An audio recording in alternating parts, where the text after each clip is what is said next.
How to change your YouTube profile picture in Safari. What we'll do is we'll open YouTube on our Safari, and after opening YouTube, as we know that our YouTube and Google is connected, if we'll change our Google, then our YouTube profile will be changed.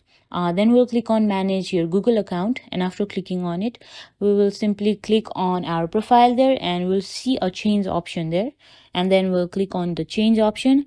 We can see a lot of illustration options, or we can choose the picture that we want to change from Google Photos or any your gallery. Here I am choosing this one from the illustration, and here as we can see that that I have selected this one, and this is now saved as my profile picture in my Google account, and it will be changed in our YouTube account as well.